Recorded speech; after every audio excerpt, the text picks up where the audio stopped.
Continuando, então, o nosso estudo da técnica de projetos de algoritmos por programação dinâmica, eu quero passar aqui uma pequena receita de bolo, tá? Uma sugestão aqui para estruturar o pensamento. Eu fiz isso para divisão e conquista, para algoritmos gulosos. Eu acho particularmente útil para programação dinâmica por causa daquilo que eu comentei com vocês na aula anterior, que é a gente, quando está trabalhando com um algoritmo guloso, é uma mentalidade construtiva, que a gente tem ela bem intuitiva. Quando vai trabalhar com PD, tem essa ideia de engenharia reversa, né? De pensa numa solução para tentar descobrir como que ela pode ser feita ali, como que ela pode ser desconstruída e tal. E isso não é tão intuitivo, então esses passos aí para nos lembrar, olha, por onde que eu começo? Né? É comum quando a gente pega um problema e vai começar a atacar ele por PD, você fala assim, peraí, por onde que eu começo? Não é uma coisa óbvia. Então esses passos tendem a ajudar, ao mesmo tempo que eles são meio genéricos, né? Então eu apresento eles depois de ter visto pelo menos um exemplo, porque daí a gente consegue comparar com algo que a gente já viu. Então a ideia é começar aqui, olha, imaginar uma solução ótima. É essa ideia meio de imaginação misturada com abstração, de pensar numa ótima hipotética para a nossa solução, para o nosso problema, para uma entrada qualquer do problema, em que a gente vai tentar ver como que essa solução ótima é construída, quais são as partes possíveis que ela tem ali e tal. E daí eu coloquei aqui, imaginar uma solução ótima ordenada, entre aspas, por quê? Porque o entre aspas é porque não é uma ordenação no sentido de que eu mandei ordenar por algum critério, como a gente fazia no algoritmo guloso, algo assim, não é isso. É ordenada mais no sentido de estruturada, de que ela tem alguma estrutura bem definida ali, porque eu tenho que ir dilapidando essa solução para o passo 2, em que eu vou procurar a subestrutura ótima, de um modo bem organizado. Fazendo um paralelo com o anterior, no conjunto independente em caminhos, né, que foi o primeiro exemplo que a gente viu, foi importante para mim poder falar, olhe para o último vértice.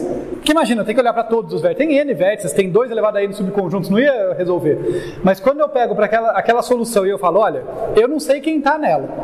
Mas como a minha entrada é bem organizadinha, né, porque ela é um grafo caminho, eu consigo olhar para o último cara.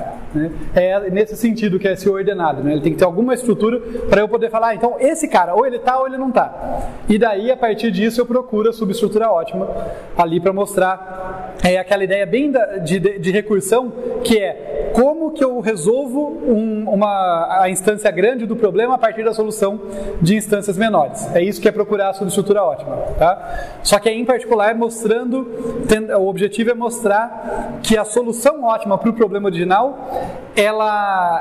pedaços dela são soluções ótimas para subproblemas. Tá? Então, para que eu possa validar a minha regra de construção da solução. Essa regra de construção da solução é justamente a recorrência. A recorrência me diz isso, né? Ela me diz, olha, para resolver o problema original, para resolver o problema para esse tamanho aqui, você olha para, por exemplo, esses 2 casos da recorrência, que foi o anterior, ou esses 3 casos, ou esses N casos, e pega o melhor dentre eles.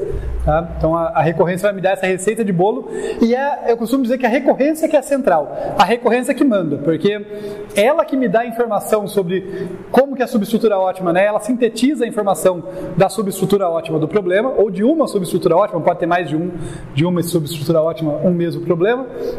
Ela sintetiza essa informação para mim e é ela que vai me ditar como que o algoritmo deve ser. Como eu falei para vocês, dá para fazer um algoritmo recursivo, mas ele em geral não vai ser eficiente, a menos que eu use memorização, ali uma tabela auxiliar. Mas a PD clássica, eu uso a recorrência para construir um algoritmo iterativo com tabela. Não é um algoritmo iterativo qualquer, é especificamente um algoritmo iterativo que vai preenchendo uma tabela dos menores subproblemas para os maiores. Né? Normalmente eu preencho uma linha, uma coluna dessa tabela com os casos base, e depois eu vou construindo a partir dali, seguindo a regra da recorrência. Essa é a receita de bolo, e a gente vai aplicar a outros problemas. Agora, no caso, a gente vai aplicar ao problema do alinhamento de sequências, nesse momento. Tá?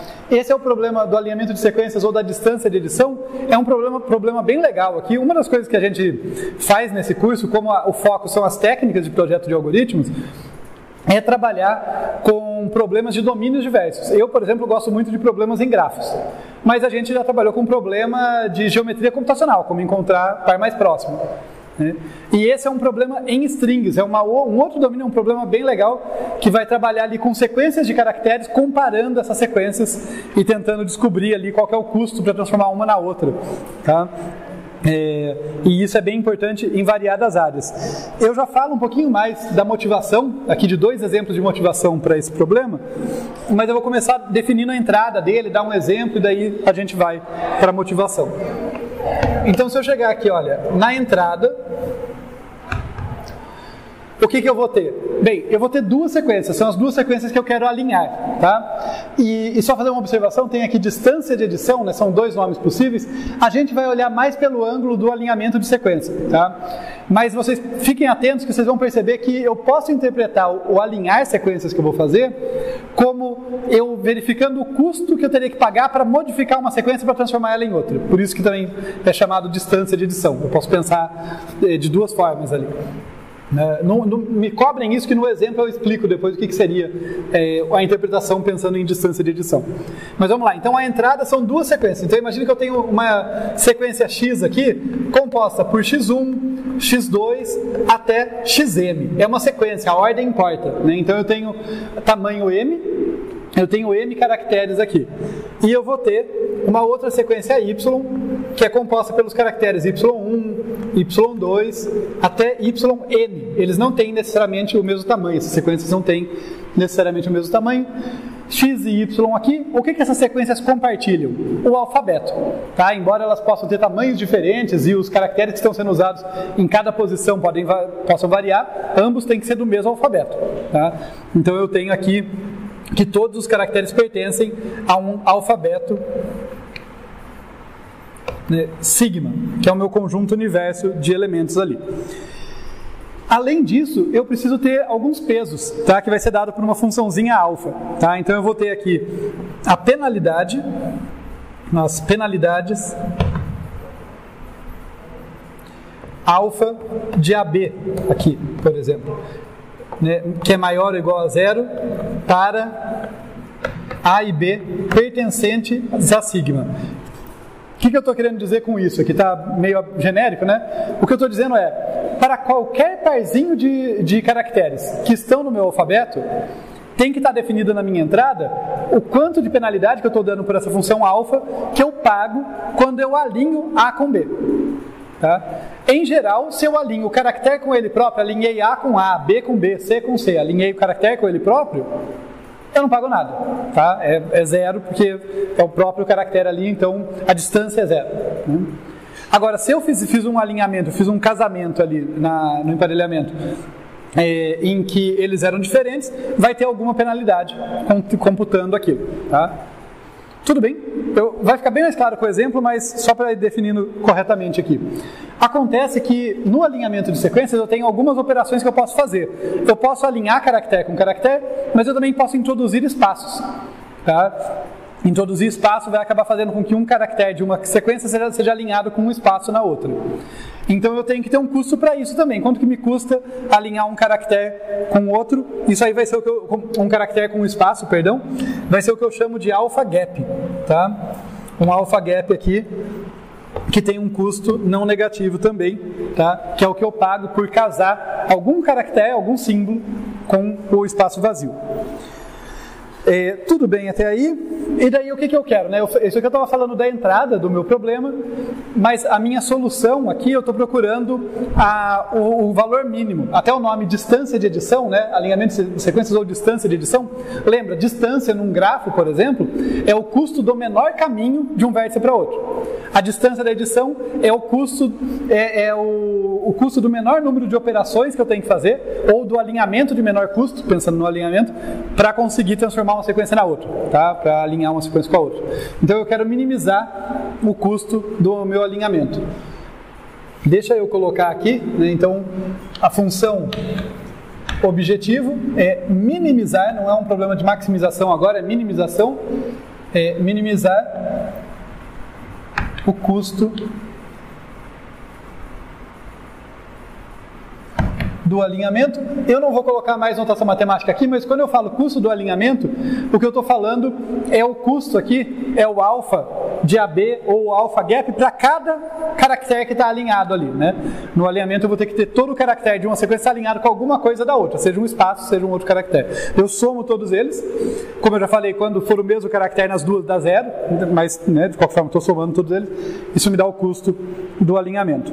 Esse probleminha ele é muito mais claro quando a gente faz um exemplo. Então vamos para um primeiro exemplo dele, em que eu vou usar aqui, esse exemplo ele já vai me sugerir, inclusive, um domínio de aplicação, tá? Uma motivação de aplicação disso aqui. No caso, eu vou ter aqui A, G, C, T, e, perdão, e eu vou ter aqui Y igual a G, C e A. O meu alfabeto sigma, portanto, ele é composto pelas bases nitrogenadas, né? Adenina, guanina, citosina e timina. Tá? E isso já sugere um domínio de aplicação para mim. Por quê? Porque ele está me dizendo, ele está me sugerindo aqui que um lugar que eu posso querer resolver o problema do alinhamento de sequências, calcular a distância de edição, é justamente na biologia computacional, quando eu estou querendo descobrir a distância evolutiva entre indivíduos diferentes.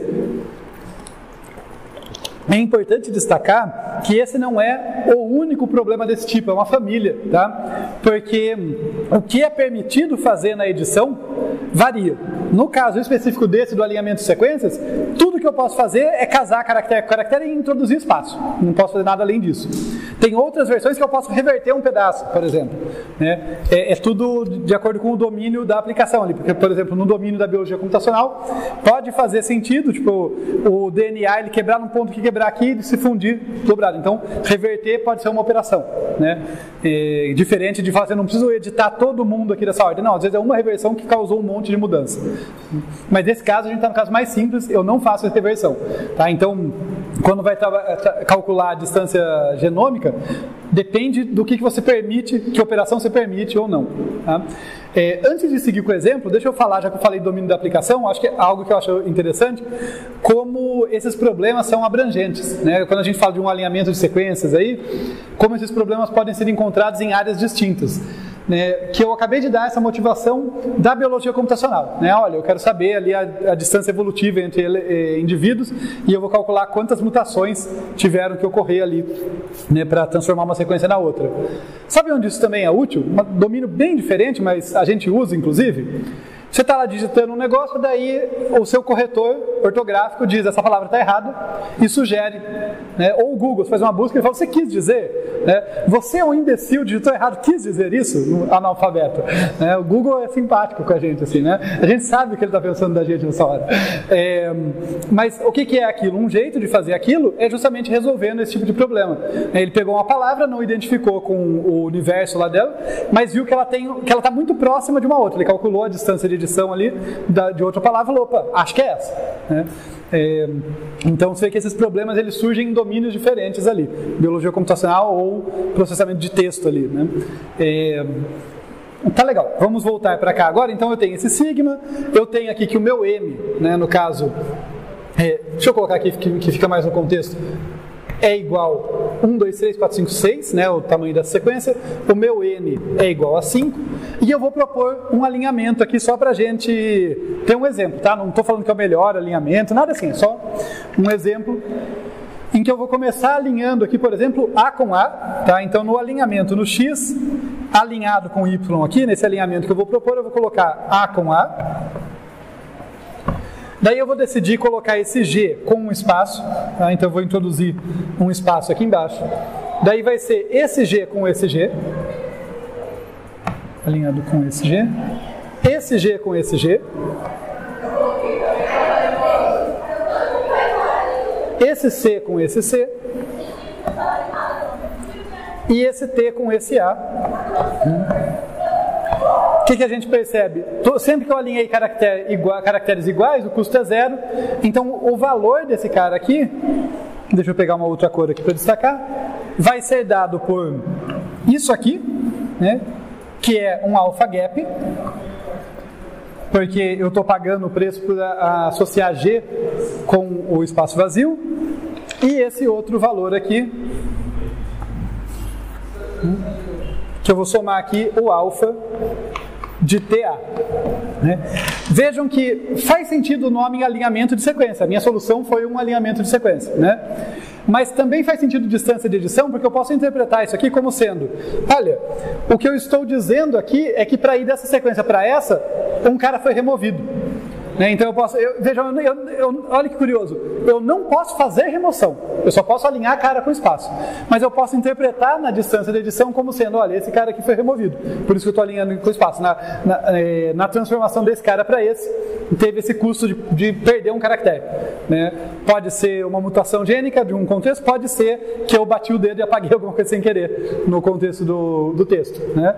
E aqui foi um typo, aqui um cara virou outra coisa, né? Foi um digitar errado. Então, eu posso interpretar isso como edição. Ok? Tranquilo esse primeiro exemplo? Vamos ver um segundo exemplo, tá? Ainda nesse domínio, só para ficar mais claro, antes da gente avançar para a programação dinâmica, né? Que é esses problemas são interessantes, mas no fundo o que a gente quer é usar eles como desculpa para aprender a projetar algoritmo de PD, né? De programação dinâmica. Mas deixa eu fazer esse segundo exemplo aqui então.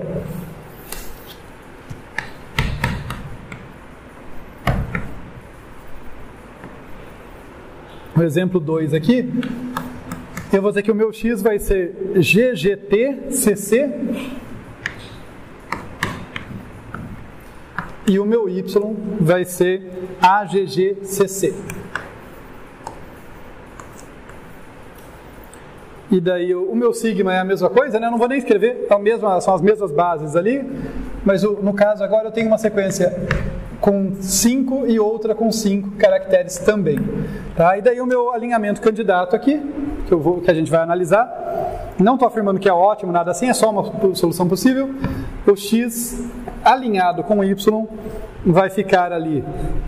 Eu vou começar colocando um espaço aqui e alinhar o A com esse espaço. Daí eu venho aqui a linha G com G, a linha G com G, né? Esse com esse com esse. Daí eu tenho um T lá em cima e eu vou colocar um espaço aqui embaixo. Então veja que os espaços podem estar em ambos. Tá? Eu posso colocar introduzir espaço na sequência que eu preferir. Então T com espaço ali e depois a linha C com C e C com C.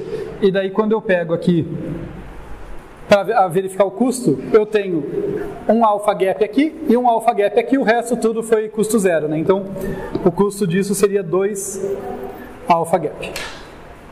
Tudo bem?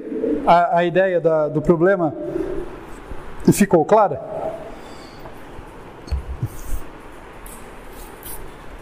Tá legal. A gente vai avançar agora então para a programação dinâmica mesmo, para como, né, seguindo o nosso roteirinho. A gente vai começar imaginando uma solução, né, com uma certa estrutura e procurar, com uma certa organização, uma certa ordem, e procurar a subestrutura ótima. Porém, notação ajuda muito, gente. Tá? Acho que uma coisa que a gente tem que aprender, é particularmente verdade agora quando a gente trabalha com programação dinâmica. Eu percebo na hora que eu estou preparando a aula a diferença que faz ter a notação bem definida. Mas isso vale no geral. Notação matemática, e quando a gente está projetando algoritmo e tal, muitas vezes, vamos dizer, uma notação algorítmica também ali, né? A notação, ela é uma linguagem que te permite descrever com precisão aquilo que te importa, ao mesmo tempo que você esconde aquilo que não importa para não te atrapalhar. Tá? Então, muitas vezes, a resolução de um problema fica fácil ou difícil se eu estou usando a notação certa. Tá? Duvidam de mim? Peguem para estudar matemática básica usando aqueles livros do medievo, né, da época medieval, antes de inventarem sinal de igual, soma, subtração, sabe? O que uma equação compacta ali diz com clareza, você precisava ler vários parágrafos. Então fica muito rebuscado, muito mais cansativo.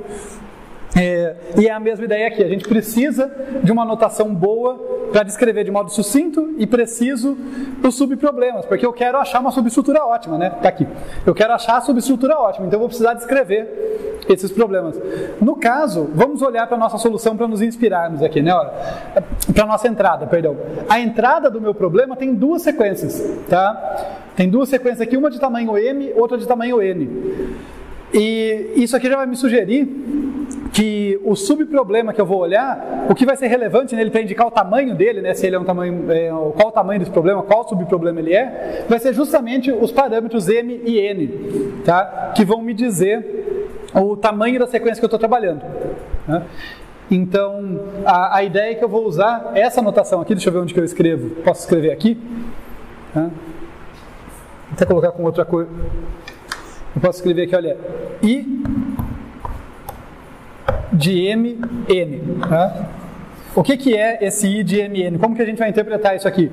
É I de input, né? Então essa aqui é a entrada que tem uma sequência de tamanho M e outra de tamanho N. Tá? Por que isso aqui é importante pra gente? Porque eu vou ter que ficar trabalhando agora. Essa aqui é a solução ótima do problema original, essa aqui é de um subproblema. Isso aqui deixa claro qual é o problema que eu estou trabalhando naquele momento, sem entrar nos detalhes. Tipo, eu não estou preocupado exatamente com qual é cada um dos X, eu só estou preocupado com qual pedaço da sequência eu estou pegando. Tá? Tudo bem? Vai ficar mais claro quando a gente fizer, mas tudo bem a anotação? Tá? Então isso aqui está me dizendo, olha, na minha entrada eu tenho duas sequências, uma de tamanho M, uma de tamanho N. Tá? O alfabeto, tudo não me interessa tanto nesse momento. Outra questão da anotação, eu já usei aqui até para introduzir. Quando eu falar de um alinhamento, eu vou usar o símbolo de E comercial. Então X, E comercial, Y, o que eu estou querendo dizer é que é um alinhamento entre X e Y. Tá? É ali um casamento, caractere a caractere de X com Y.